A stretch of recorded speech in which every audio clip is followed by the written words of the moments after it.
Hey everybody. So, first off, I just want to thank Erin for letting me come on her group and be a guest speaker and just kind of talk to you guys a little bit about homeschooling. Um, First, let me introduce myself. So, my name is Kylene Smithkin, and I am a homeschool mama. I homeschool three children, and I have currently been homeschooling for 9 years. It seems a little crazy that it has flown by and gone by that fast. Um, I have two boys who are 11 and 9, and then a 7-year-old little girl. Um, and so, yes, I have been homeschooling since my oldest was 2, and it has been a wild and crazy journey, let me tell you. Um, and this is a subject that I could truly talk about all day. And so I will try not to have this video too long. But I know with COVID 19, we have a lot of people thinking about homeschooling or homeschooling, and, some people who maybe have always had that in the back of their mind to homeschool and are trying to decide whether it's the right route. Um, I will start off by saying that I do believe anybody can homeschool. Um, but I also know that it's not for everybody, and that is absolutely fine. There is absolutely no judgment from me whether you decide to homeschool or not, and whether maybe you choose to homeschool for a couple years and then to transition to public school or back to public school. But I just want to go over a couple things that we have done here in my journey, because I completely know how you feel. I'm sure that you are overwhelmed and you're anxious and scared, hopefully a little bit excited, and maybe even feel honored to have this privilege. That's how I felt in the beginning. And some days I still have every one of those feelings and emotions going through me. Um, so I'm going to be kind of vulnerable and open up to you all a little bit because I do think that, my story can help some of you, and I hope that it does. So my husband was homeschooled all the way through. He never went to public school. I actually went to public school the whole way through. And I loved public school for the most part. There were things I didn't like, and actually, socializing is one of the things in public school I didn't like. I didn't like the bullying, I didn't like the cliques and all of that. So I'm very grateful that we don't have that um, with our homeschool families. And so the first thing I do want to say, um, first of all, I know I'm all over the place and I apologize for that. But one of the biggest myths of homeschooling is that homeschoolers aren't socialized. Well, actually, that is the farthest from the truth. In fact, most homeschoolers socialize more than public school kids. Because I remember when I was in public school, we couldn't really talk unless it was recess or between classes or lunchtime. Whereas homeschooling, it really just goes from 1 hour to 3 hours, depending on your age. And then if you have high schoolers, then it's more like 4 or 5. But even so, that's really morning time. And so then after lunch, you have your evenings to do what you want. Or some homeschoolers prefer to switch that and do their social in the morning and homeschool in the afternoon, depending on different things and what works for their children. We've always homeschooled in the morning. We have found that if we get it done, that the kids concentrate a lot better. But like I said, my husband homeschooled all the way through, and it wasn't an automatic decision. I mean, especially for me, it was a decision that was very difficult, and a lot of prayer went into that. But ultimately, what helped me make the decision was my mother-in-law. Talking with her, we had a amazing relationship, and so I was able to really communicate with her, and she was able to help me with curriculum early on. We lost her 6 years ago, and I would say that that has been the most difficult and challenging part of homeschooling. Is I always thought she would be around to help me, and she's not. So I had to really figure things out, and I had really bad insecurities and anxiety about, whether I was doing enough to teach my children. And, some days those feelings still creep up, but I have to remember that, this is our journey and everybody's journey looks different, and we can't compare ourselves to others. I mean, they do need to learn certain things, and that is why I choose a certain curriculum. Some people do things differently, and they let their children learn more by the world instead of books. For me, that absolutely does not work, and I need to make sure they are learning things so that they can graduate and go on to college or work, whichever they choose. Um, but that was kind of why we got started, and you know, life is hard and crazy, and my boys are very different from my daughter. Um, my middle man is the most different. He is very motivated, and he's very, very smart. All my children are smart, but he is book smart, and he picks things up really, really quickly. My oldest hates school. He's always hated school, and so it's trying to find different curriculums that, you know, he can get through and halfway enjoy.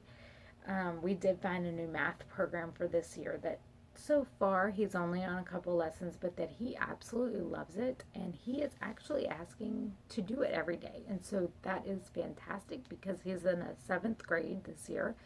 And so, seventh grade is hard. He's in those middle school years, and he is a level ahead. So that's why he is in seventh grade at 11. He's actually 2 years ahead, I believe. Um, but anyways, he's he's very smart too. It just takes him a little longer to learn things. My daughter is has ADHD and anxiety and sensor disorder, and so homeschooling her is the most challenging, but also I couldn't imagine her going to a public school. She certainly would not be able to sit all day and do the work that they need her to do and concentrate. Um, but we're able to go at her pace. And so, one thing that I do with her is I have a schedule on my end that I know how much I want to get done within a day, but more importantly, within a week and within a month. But I don't let her see that schedule so that it doesn't overwhelm her. And if she is having a good day, we do extra work. On the days that she has really bad days and she's just not going to do much school, we don't do a lot. Um, and she knows no difference. So it's not like she's going to come and pretend to have a bad day and think she's getting by with less work because she has no idea how much. And for her, she doesn't know whether, her math was supposed to be 1 page or 2 pages or three. She has absolutely no idea. Um, so that's one way that I can really help with her. Another way is games, for spelling or math problems. We toss a ball back and forth and have her do different problems. Jump like a frog is another great thing across the room. And every time she gets a math problem right or her spelling word right, she gets to hop.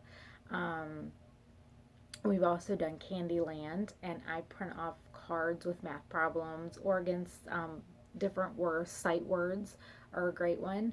And then every time she gets them right, she gets, to follow the Candyland sign. And of course, I play along too. And we keep the little gingerbread and lollipop, those cards in there. We do keep those so that, that just helps with the game, keep it interesting and fun. And my kids can play that together as well, not just me and her. We've played Go Fish with sight words, with her reading her sight words. Um, and so then she has to ask, if I have a certain card. And so we've done that, just coming up with different games. And another thing that Aaron and I were actually talking about is, what do you do when you have a younger sibling? And, that can be really difficult, and it really depends on, each child. Um, I have homeschooled with two little ones, and again, my middleman, he was pretty easy to keep entertained and everything. My daughter, I've always had to, really come up with different things and unique things, and she really kind of enjoys school. Like some days she likes it, some days she don't. But especially before we started school, she really wanted to do it because the boys were doing it, and so, sometimes I would bring out, different things that she could kind of work on while the boys were working. But what I mostly did was keep these little bags. Um, well, I call them little. They weren't real little, but with different things in them. Like Play-Doh.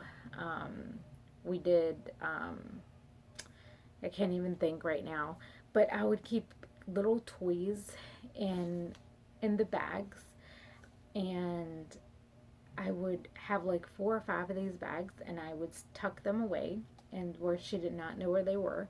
And so every day I would bring out one, and she would get to play with it. And was the she only got to play with those toys during school, and each bag had different things in it, so that she didn't have to use the same bags every day.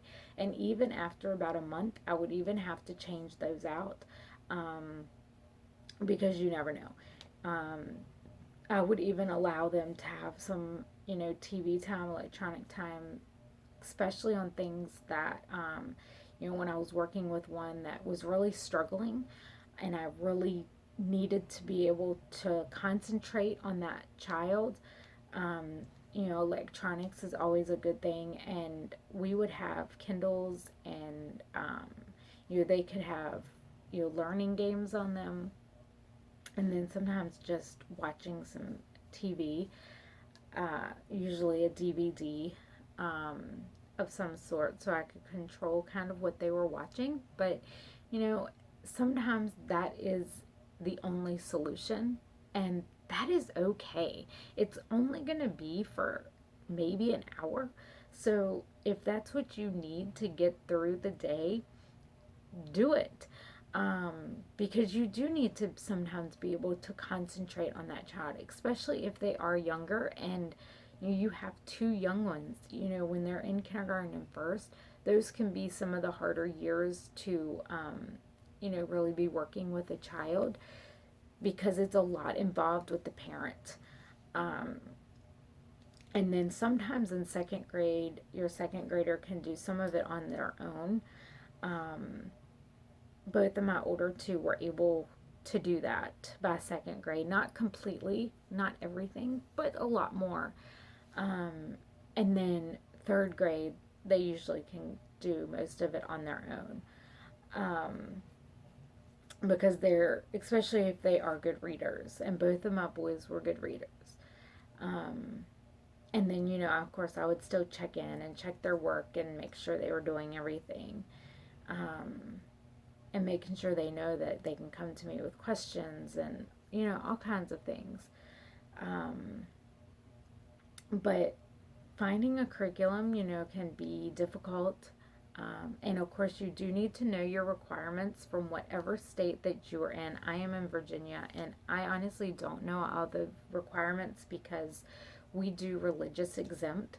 So the main reason that we homeschool, well, not, I wouldn't say, well, it is a main reason. I have several main reasons, but a big reason for us was our Christian values. And, um, you know, Christ is at the core of our curriculum, and so we chose to do religious exempt. So that means that we have no requirements through the state. But if we weren't, we would have requirements, and every state is different, and everyone, you just have to know your law and what is required. Some you have to have so many days in, some of them you have to have so many hours. But those include field trips too. So make sure you get field trips in. You can find, if you Google your state, you can find, planned homeschool days, at different museums and uh, historical places, aquariums, creameries. You can find all different kinds of homeschool field trips, and they are truly amazing.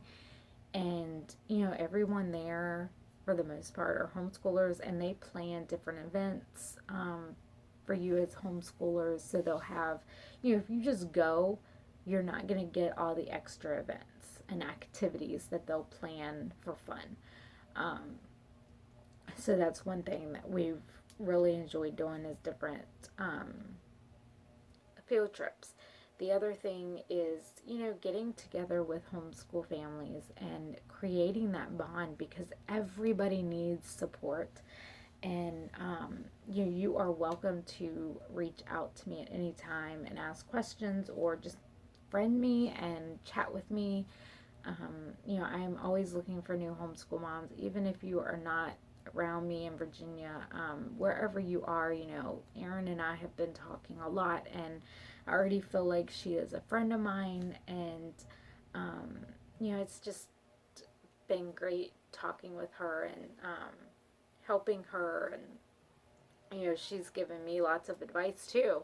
So everything goes, both ways there. But that's a big thing, is knowing your laws and what you need to know. And so we use, for the first time, we're using Master Books curriculum. We've used a lot of curriculum in the past. We used Becca Academy last year, which Becca has two different ways. You can do parent-led or videos. We have done both. The videos ended up too much for my children, because it's a lot of watching. And like the main subjects like math is like 40 minutes long, and that's way too long for my children, but especially my daughter. We've tried parent led, but again, it was a lot of work on me. And with three children, I couldn't do that. Even with one child, it was a lot, because when I parent led, I only was homeschooling my oldest, and it was still a lot, and it was just too much for him and for me. So last year we had actually ordered a Becca Academy, and it was not going the way I hoped. So halfway through the year we switched curriculums, and math was something my daughter was really, really struggling in. She had learned how to add, but nothing else was sticking with her. She was trying to learn to subtract, and it was not going well. So we switched to Master Books back in December, and we doubled. I was doing a lot of math in a good day. And so we got through the curriculum within a couple months. And she learned how to subtract. She learned how to carry and borrow and all that good stuff. She learned how to tell time. She learned how to read temperature. She learned how to do word problems. Just so much with this curriculum. It's very different. It's not a lot of work in a day. And at first I thought, I don't know about this. It doesn't seem like a lot. But I decided to trust the curriculum. And I'm so glad I did, because she really thrived and picked up on it. And so this year we are going to pretty much move completely over to master books, not for everything, but for most. Science, we are doing, for my younger two, we are doing Science Shepherd. It has a 2 minute video, 2 to 5 minute video every day, and then some questions. And my second grader and fourth grader will do it together, but they have two different workbooks. So their questions are different, and his is harder than hers. Um, but they'll watch the video together and learn it together. So that'll be something that will be really fun. Um, and it's Christian based. Science, Christian based, is super important to me. And then my oldest will do master books with science. And then my older two for math will be doing teaching textbooks, which is an online curriculum. And I talked a little bit about that earlier. But I think that'll be a good curriculum for them. We're doing the free trial right now to make sure that it's what we want. Math is one of those I struggle with because I struggle with math very much. And so if it's something I struggle with, it's hard to teach. And so I need a program that's really going to teach it. Now, my daughter, I will be teaching her math at this point, and she will be doing master books. So I think I'm going to leave it here at this because we are a little over 20 minutes. I could keep going. I could keep telling you, more of why I homeschool and all that. And if you want more information, just reach out to me. Please feel free to ask questions. If we get a lot of questions, I might do another video or go live and answer your questions. But I just thought I would do this quick video to see if anyone is even interested in what I can help you with. So if you have any questions, please comment below with them or reach out to me personally. Like I said, I try to be pretty open and vulnerable with this stuff because I know firsthand of how it feels to homeschool, and whether you have always thought you were going to homeschool or whether you feel like you're being thrown into it, it doesn't necessarily have your fears any less. So thank you again, Erin, for letting me come on here and talk about this amazing passion, and I will talk with everybody later. Bye.